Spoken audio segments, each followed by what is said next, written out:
And just like that, ICE is at the airports now, lollygagging around, and shockingly, after working so hard to conceal those ugly faces and identities of theirs, forced to obey their Lord and would-be savior Donald Trump and expose their faces to thousands of pissed-off travelers at 13 of the U.S.'s busiest airports. I wonder if the president's merry men and women feel betrayed today, as they run from cameras like cowards to conceal themselves, all the while their couch-loving vice president, while wearing his best eyeliner, backtracked his comments in January about ICE having total immunity, saying the agents will be facing disciplinary action after federal investigations.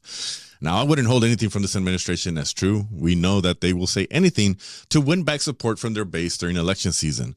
And make no mistake about it, they're using this opportunity at the airports to train ICE for voting polls. We can use what's happening with these ICE helping out at the airports. We can use this as a test run, as a test case to really perfect ICE's involvement in the 2026 midterm election, sir. Yeah, I think we should have ICE agents at the polling places. Oh, and Markwayne Mullin was confirmed as Secretary of the Department of Homeland Security today, replacing Border Barbie Kristi Noem. We'll soon see how Mullin runs the DHS. Today is March 23rd and it's day 291 of the ever-expanding ICE siege. And I'll get to the ICE raids right now, but first let me clear up some confusion about ICE at the airports that I see floating around. We learned more information, for example, at the incident in San Francisco International Airport yesterday. To be clear, this happened the day before Trump deployed ICE to the airport, so it's unrelated. We learned that the crying woman was a detainee who was being deported to Guatemala. Also, ICE is not at LAX or any other airport in California as of now. And there's still a lot of confusion about which officers are ICE, which are DHS, what airports are they at. Well, I have all of that lined up for you and also our LA Taco social media pages and our website. We'll let you know how to look out for the ICE agents.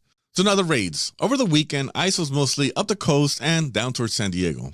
On Saturday, ICE was spotted in Dana Point and back at the Santa Maria North Jail again, waiting for folks being released. On Saturday, ICE was spotted around Santa Paula and Fillmore and inside the San Luis Obispo jail, also waiting for releases. At one point down in Carpinteria, ICE was spotted having a chit-chat with the local sheriffs at the City Hall parking lot. Today, we saw 2 more people get taken from the ICE app check-in in downtown LA, and in Santee Alley, we saw at least 4 agents target a food vendor and take him away. ICE also took a young woman in Indio today and was scouting in Chula Vista and National City again.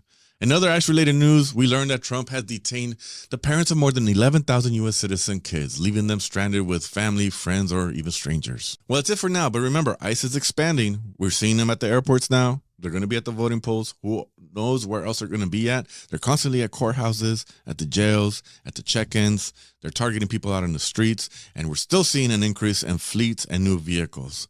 So as always, stay safe and stay vigilant, folks.